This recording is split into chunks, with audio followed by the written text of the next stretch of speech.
কেমন আছো সবাই? আজকে আবার একটা নতুন ব্লগ নিয়ে হাজির হয়েছি তোমাদের সামনে। সবার আগে সবাইকে জানাই উইকেন্ড শুরু হচ্ছে, সবাই উইকেন্ডটা খুব ভালো করে কাটাও। আজকে হলো শুক্রবার, আর আমার কাছে এটা একটু স্পেশাল, কারণ অনেক দিন পর ইউএসএতে একটা লং উইকেন্ড পাওয়া গেছে। নাহলে এই শনি রবিটা না দেখতে দেখতে যেন কেটে যায়। এই তো ফ্রাইডে স্কুল হচ্ছে, স্যাটারডে বা অফিস শেষ হচ্ছে, স্যাটারডে সানডে দুটো দিন তো হু করে যেন এই ধরো বাজার হাট থাকে বা এমনি এদিক ওদিক করতে করতে কেটেই যায়। কিন্তু এবার অনেক দিন পর একটা লং উইকেন্ড পাওয়া গেছে, সেটা হলো মানডে মেমোরিয়াল ডে আছে। এখানে ছুটি, মোটামুটি সবারই ছুটি, আর আজকেও তাই জন্য একটা হাফ ডে ছিল স্কুলে। ওই জন্য এই সপ্তাহ ফ্রাইডের আমেজটা একটু আলাদাই রকমের, আমার কাছে তো খুবই একটা দারুণ লাগছে। তাই ভাবলাম মেমোরিয়াল ডে যেহেতু এই উইকেন্ডটা, ওয়েদারটাও যথারীতি, তোমাদের এর আগের ব্লগেও আমি বলেছি সামার শুরু হয়ে গেছে।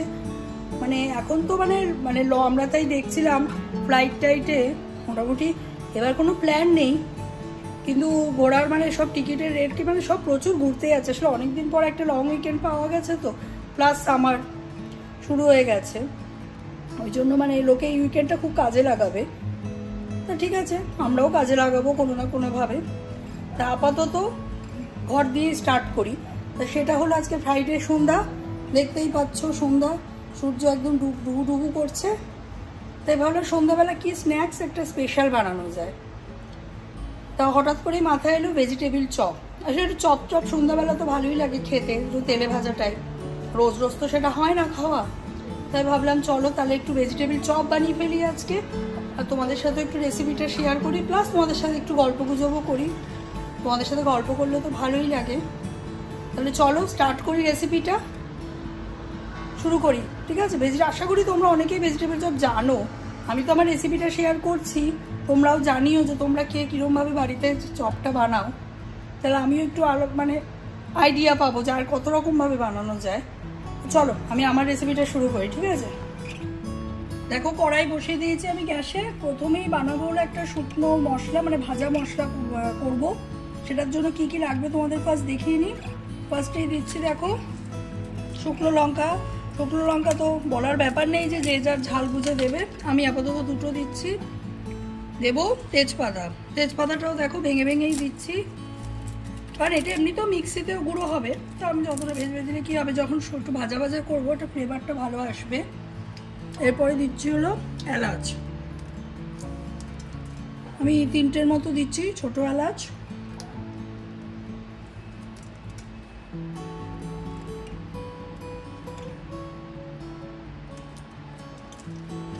এরপরে আমি দিচ্ছি দারচিনি, এটাও টুকরো টুকরো করেই দিচ্ছি। আর দিচ্ছি গোলমরিচ। তা আমার কাছে ব্ল্যাক পেপার পাউডারও ছিল, তা ভাবলাম যখন মিক্সিতে পেস্ট হবে গোটাটা ইউজ করি এখানে।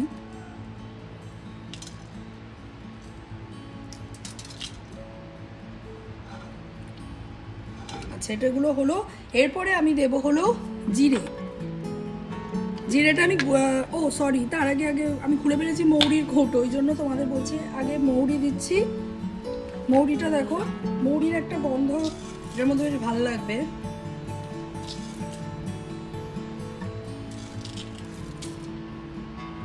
দেখো মৌরিটা আমি বেশ কিছুটা দিয়েছি।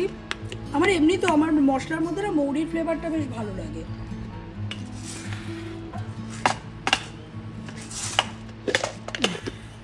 এবার দেবো আমি জিরে। আচ্ছা, জিরেটা না আমি গোটা জিরেও আমার আছে, কিন্তু আমি গোটা জিরেটা দিচ্ছি না, গুঁড়োটাই ইউজ করছি, কারণ এটা তো আবার মিক্সিতে সাথে গুঁড়ো হয়েই যাবে। ওই জন্য আমি আপাতত গুঁড়োটাই ইউজ করছি।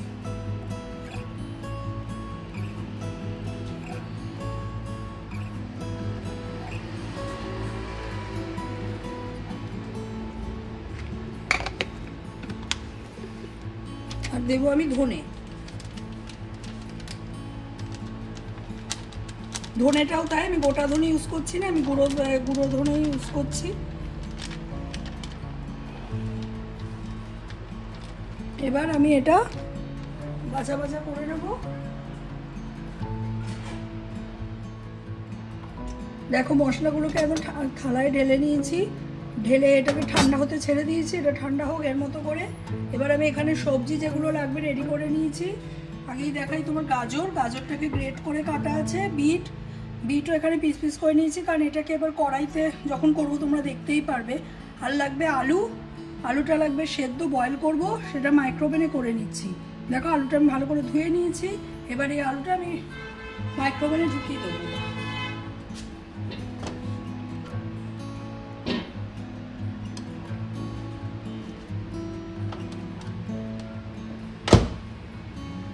দিয়ে আমি 10 মিনিটের জন্য ছেড়ে দেবো, তাহলে আলুটা একদম সুন্দর বয়েল হয়ে যাবে।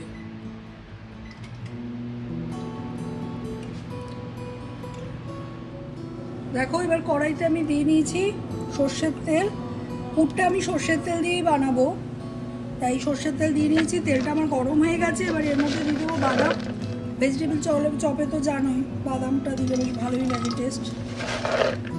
দেখো সব বাদাম দিয়ে দিচ্ছি, বাদামগুলো ভালো করে ভেজে নেব তেলে।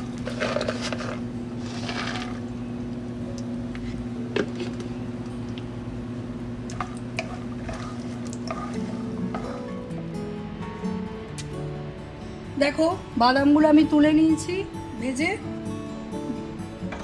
এবার কি করব, এই যে তেলটা রয়েছে এর মধ্যে আমি আবার একটা শুকনো লঙ্কা ফোড়ন দিচ্ছি, আর দেবো হলো 5 ফোড়ন।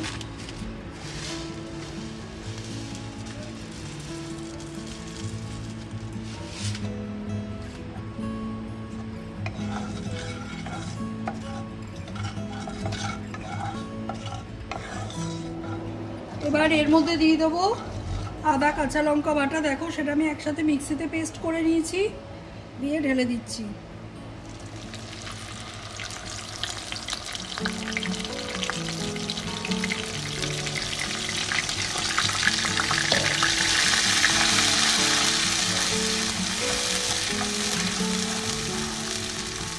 এবার এটাকে ভালো করে একটু মশলাটাকে, যে আদা কাঁচা লঙ্কার যে পেস্টটা, এটাকে আমি একটু ভাজা ভাজা করে নেব।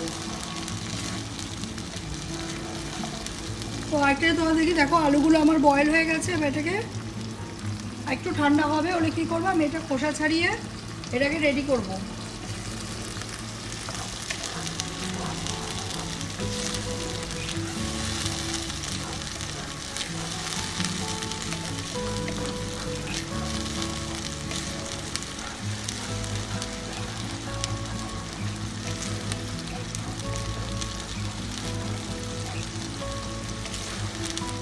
দেখো কড়াইতে তোমরা তো দেখেইছিলে আদা কাঁচা লঙ্কা বাটাটা একটু ভাজা ভাজা করে নিয়েছিলাম, ওর মধ্যে দিয়ে দিয়েছি বিটটাকে আমি এবার এর সাথে মিশিয়ে মানে নাড়িয়ে নিচ্ছি।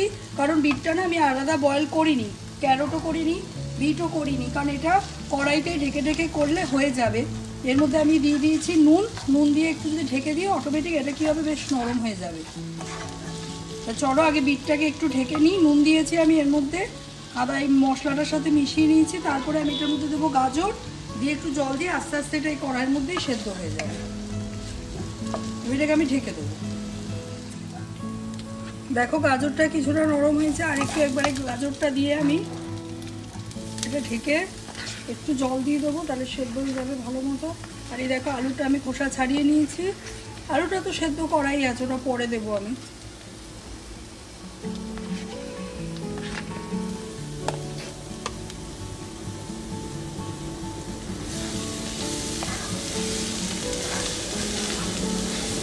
ভেজিটেবিল চপ একটা তুমি বলতে পারো হেলদিও স্ন্যাক্স, কারণ এত গাজর বিট এগুলো সবই খুব মানে একটা খুব দারুণ একটা হেলদি ভেজিটেবিল, মানে বাচ্চাদের জন্য এটা খুব ভালো। এর মধ্যে প্রচুর আয়রন থাকে।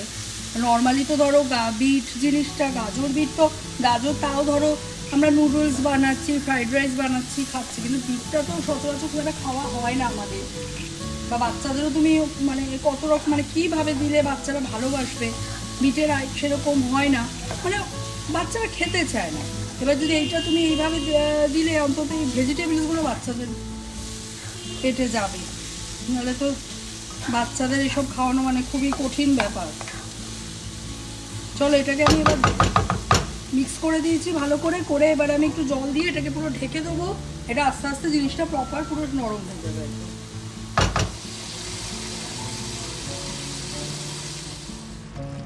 দেখো গাজর বিটটা সেদ্ধ হয়েছে, এবার আমি কি করছি, স্ম্যাশারটা দিয়ে ভালো করে এটাকে পুরো স্ম্যাশ করে নিচ্ছি।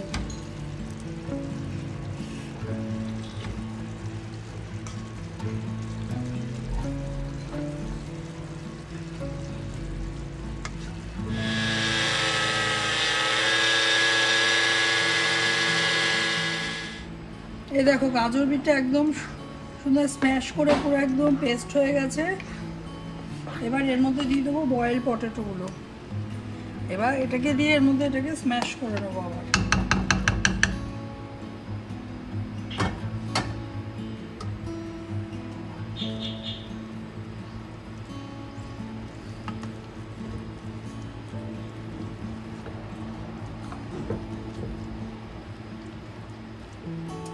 এবার এর মধ্যে দেখো ভাজা বাদামগুলো দিয়ে দিলাম এক এক করে, দিয়ে দেবো ভাজা মশলাটা যেটা মিক্সিতে পেস্ট করে নেওয়া হয়েছে,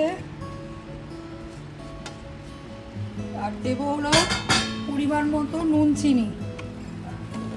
চিনিটা যেহেতু বিট তো মিষ্টি হয়, কিন্তু ভেজিটেবল চপে একটু মিষ্টি মিষ্টি ভালো লাগে, ওই জন্য এর মধ্যে আমি দিয়ে দেবো পরিমাণ মতো চিনি।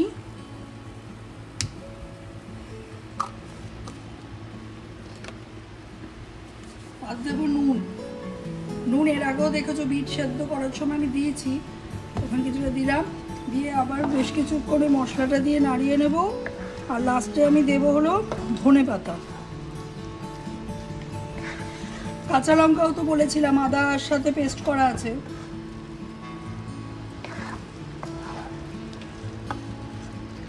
এটাকে একদম পুরো একদম শুকনো করে নিতে হবে, কারণ এটাকে একটু শুকালে কি হবে, কোটিংটা যেটা তুমি মানে ভেজিটেবল চপের যে শেপটা সুন্দর আসবে, একদম সুন্দর করে এটাকে একদম ড্রাই করে নিতে হবে জিনিসটাকে।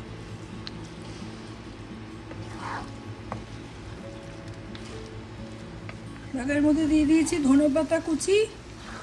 এবার এটাকে সব একসাথে ভালো করে মিক্স করে একটু ভালো করে নাড়িয়ে নেব। এই যে মশলাটাও দিয়েছি করে একদম সুন্দর করে এটাকে পুরটাকে রেডি করে ফেলবো।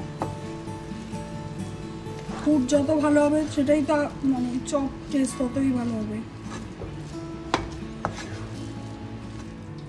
পুরটা তো দেখো নিয়ে নিয়েছি, এবার আমি জাস্ট পুরের মানে চপের ইয়েটা বানিয়ে নিচ্ছি, ডোটা।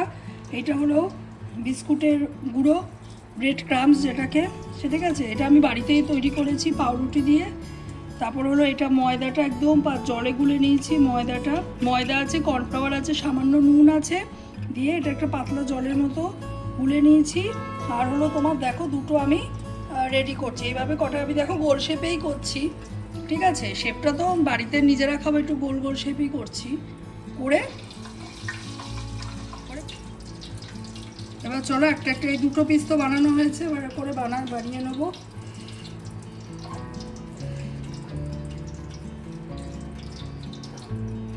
এবার এটাতে করে নিচ্ছি বিস্কুটের গুঁড়ো।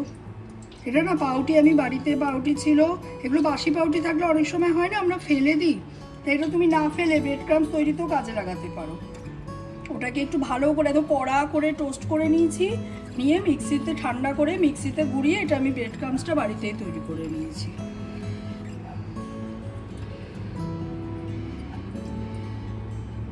দেখো ময়দার গোলাটায় চুবিয়ে নিলাম, তারপর আবার এটার মধ্যে দিয়ে দিলাম।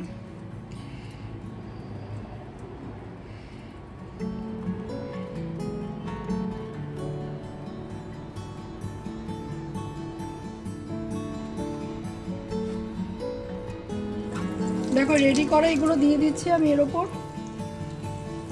এটা একদম হালকা আছে, আস্তে আস্তে ভাজতে হবে, নাহলে কি হবে উপরে কোটিংটা পুড়ে যাবে, ভেতরটা কাঁচা থেকে যাবে। এটা একদম হালকা আছে, ঢেকে ঢেকে ভাজতে হবে। চলো তাহলে এটা ভাজুক, আমি ঢেকে দিচ্ছি, এটাকে হালকা আছে, এটা ভেজে নেব। দেখো একদম সুন্দর কালারটা এসে গেছে। এবার আমি একটা একটা করে তুলে নিচ্ছি। প্রথমে দেখো দুটো লম্বাও ভেজেছি,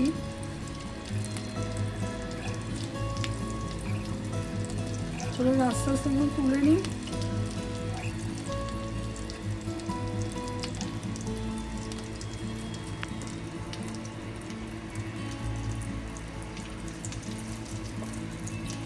তারপরেও দেখো আমি দুটো আরো ছেড়ে দিয়েছি। একদম হালকা তেলে, মানে একটু বাড়ালেই কি হবে, ওপরটা পুড়ে যাবে, ভেতরটা পুরো একদম কড়কড়া হয়ে যাবে।